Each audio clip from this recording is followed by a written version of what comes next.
तो आइए आज हम करते हैं what is the difference between nuclear fission and nuclear fusion. So first difference, पिछली वीडियोस में मैंने बताया था, first difference between nuclear fission and nuclear fusion is that in case of fission the heavy nuclear breaks down into two और more smaller nuclear. एक बड़ा सा nuclear break करके दो या दो से ज़्यादा छोटे छोटे न्यूक्लियर, और ब्रेक कैसे करता है? जब हम एक एटम के न्यूक्लियस पर न्यूट्रॉन्स बहुत ज़्यादा उनकी बम्बार्डमेंट करते हैं, when beam of electrons fall upon the nucleus of some atom just like uranium, then the nucleus of the uranium breaks into two smaller nuclei, that is barium and krypton, plus 3 more neutrons. Similarly, every neutron breaks another uranium atom and this reaction goes on. This is also called as chain reaction. तो simple आपने याद रखना है, इन case of nuclear fission एक heavy nucleus, बड़ा nucleus टूट कर छोटे छोटे बनाता है, और इसका एकदम अपोजिट न्यूक्लियर फ्यूजन में होता है, जिसमें दो छोटे छोटे न्यूक्लियर फ्यूज होकर एक हैवी सा बनाते हैं। अब जैसे हाइड्रोजन के आइसोटोप्स हैं, प्रोटियम है, ड्यूटेरियम है, ट्रिटियम है, ये जो आपस में कंटिन्यूसली फ्यूज करते रहते हैं और हीलियम में चेंज होते रहते हैं, और साथ में एनर्जी बनते रहती है। जैसे हमारे सन में जो है ये प्रोसेस न्यूक्लियर फ्यूजन नेचुरली जो है वो होती रही है और हो रही है, जिसके कारण हमें बहुत ज़्यादा एनर्जी जो है in the form of solar radiation भी मिल रही है। दूसरा, अभी मैंने बताया कि न्यूक्लियर फ्यूजन जब होता है so it involves a chain reaction. Chain means गले में चैन डालते हैं, एक रिंग, दूसरी रिंग, तीसरी रिंग, चौथी रिंग, 5 में, तो ये चेन रिएक्शन मीन्स कि एक हुआ उसके साथ दूसरा होगा, तीसरा होगा, चौथा होगा ऑटोमेटिकली। अगर ये इनको कंट्रोल नहीं किया जाए तो ये बढ़ता ही जाएगा। जैसे कोरोना को कंट्रोल नहीं किया जाएगा तो एक इन्फेक्शन वाला 10 को फैलाएगा, 10 100 को फैलाएंगे, 100 1000 को फैलाएंगे, 1000 लाख को, करोड़ को, वर्ल्ड में फैल गया। अब इसमें चैन रिएक्शन को कंट्रोल्ड रिएक्शन में न्यूक्लियर रिएक्टर्स में क्या किया जाता है? निकले 3, 2 को एब्जॉर्ब कर देना, एक ही बचा, एक ने फिर ब्रेक किया, आगे फिर 3 निकले, 3 में से 2 को फिर हमने एब्जॉर्ब कर देना, एक ही रखना है। तो इस तरह से ये कंट्रोल्ड चैन रिएक्शन चलती है। But there is involvement of chain reaction, but in case of nuclear fusion there is no involvement of chain reaction. Similarly हमारे पास न्यूक्लियर फिशन से जो वेस्ट प्रोडक्ट निकलता है उसको कंट्रोल करने के लिए, उसको डिस्पोज करने के लिए वेल एस्टेब्लिश्ड डिकेड से जो है मेथड है, और न्यूक्लियर फ्यूजन से जो वेस्ट निकलता है उसके लिए अभी मेथड डिज़ाइन हो रहा है। अभी हमारे पास कोई ऐसा अभी मेथड बना नहीं है। Nuclear waste a byproduct is an environmental challenge. Nuclear fission से जो न्यूक्लियर वेस्ट निकलता है इसको रखें किधर? कितने सिलेंडर लेंगे? कई सेंटीमीटर मोटी फॉइल के बीच में से भी ये न्यूक्लियर फिशन की रेज निकल जाती हैं, तो ये हमारे लिए चैलेंज है।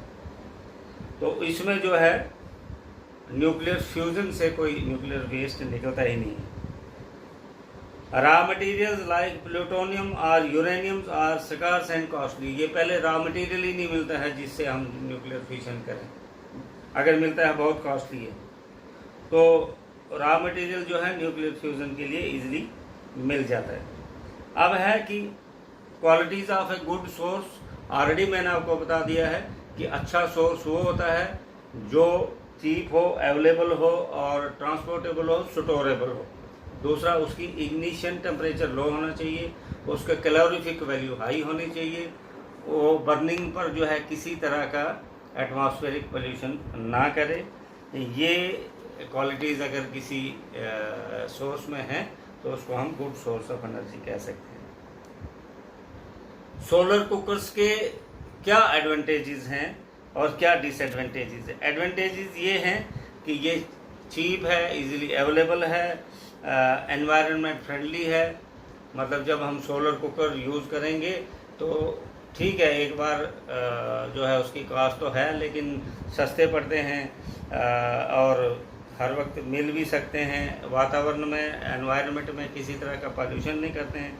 और डिसएडवांटेजेस क्या हैं कि इसकी जो अर्ली कॉस्ट है, जैसे नॉर्मल हम सोलर कुकर लेंगे तो उसकी कॉस्ट से कई गुना ज़्यादा ये सोलर कुकर कॉस्टली होते हैं। दूसरा डिसएडवांटेज ये है कि जब हर वक्त तो धूप नहीं होगी, कभी हमें रात को भी जो है प्रिपरेशन करनी पड़ती है, कभी क्लाउडी डेज होते हैं, मौसम भी बदलते रहता है, तो उस वक्त ये फंक्शन नहीं करते हैं क्योंकि इनको प्रॉपर सनरेज नहीं मिलती हैं। अब एनर्जी की डिमांड जो है दिन ब दिन बढ़ती जा रही है, तो इससे एनवायरनमेंट पर क्या असर पड़ सकता है, ये एक जनरल क्वेश्चन है। तो आपने इसको कैसे अंडरस्टैंड करना है कि जब हमें एनर्जी की डिमांड जो है, चाहे इंडस्ट्रीज़ बढ़ रही हैं, हमारी मजबूरी है इंडस्ट्रीज़ ज़्यादा से ज़्यादा डेवलपिंग कंट्रीज जो हैं डेवलप्ड कंट्रीज़ की तरफ बनने जा रही हैं। हम उसके लिए हमारे पास अनएम्प्लॉयमेंट होती है, वो उन नौजवानों को जॉब देने के लिए हम ज़्यादा से ज़्यादा इंडस्ट्रीज़ लगाते हैं। ज़्यादा से ज़्यादा इंडस्ट्रीज़ लगाएंगे तो हमें फॉसिल फ्यूल की ज़रूरत पड़ती है। फॉसिल फ्यूल्स हम कहाँ से लेंगे? अर्थ से लेंगे। अर्थ से निकालेंगे तो एक तो फॉसिल फ्यूल जो है वो बनने में मिलियंस ऑफ ईयर्स लेते हैं, और दूसरा जब हम उनको यूज़ करते हैं तो बहुत ज़्यादा पॉल्यूशन हो रहा है। पॉल्यूशन के साथ साथ ग्रीन हाउस इफेक्ट और ग्लोबल वार्मिंग हो रही है, पूरे अर्थ का टेम्परेचर जो है रेज होता जा रहा है। अब हमारी मजबूरी, हम तो यहाँ से फंस गए। एक चिड़िया जो है वो पेड़ पर बैठी हुई थी और एक बाज जो ईगल था उसको खाने के लिए तक रहा था। बाज देख रहा था कि ये चिड़िया कब उड़े तो मैं इसको पकड़ दूं, और नीचे एक शिकारी बंदूक लेके बैठा हुआ था कि ये चिड़िया उड़नी नहीं चाहिए, मैं इसको निशाना मारूं। तो चिड़िया बेचारी तो फंस गई। तो इसलिए कहावत बनी थी कि उड़ूं तो बाज खाए, न उड़ूं तो शिकारी मारे। उड़ूं तो बाज खाए, न उड़ूं तो शिकारी मारे। मतलब कहने का कि हम इंडस्ट्रीज लगाते हैं, अनएम्प्लॉयमेंट रोकने की कोशिश करते हैं, पॉल्यूशन हो जाता है। पॉल्यूशन को चेक करेंगे तो ये प्रॉब्लम हो।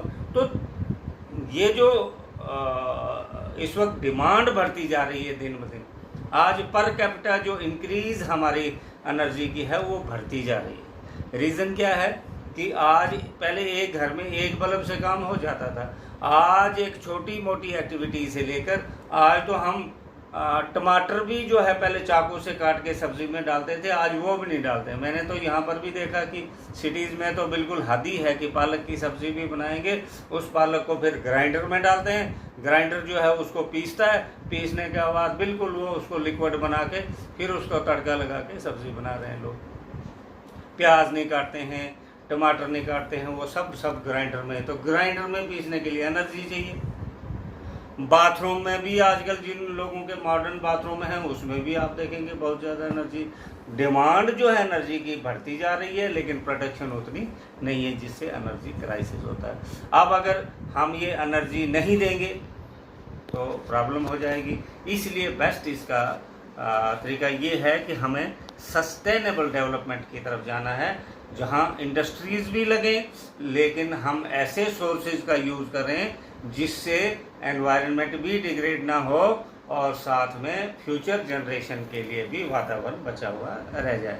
जैसे हमारे पास सोलर एनर्जी है, इलेक्ट्रिकल एनर्जी है, विंड एनर्जी है, न्यूक्लियर एनर्जी है। न्यूक्लियर एनर्जी को सिर्फ एटम बम बनाने के लिए नहीं यूज़ करना, बेस्ट यूज़ उसका पीसफुल यूज़ है। अगर हम न्यूक्लियर एनर्जी को ही सारे वर्ल्ड जो है, इस वक्त अमेरिका जो है वो चाइना को धमकी दे रहा है, चाइना जो है अमेरिका को धमकी दे रहा है, तो होगा क्या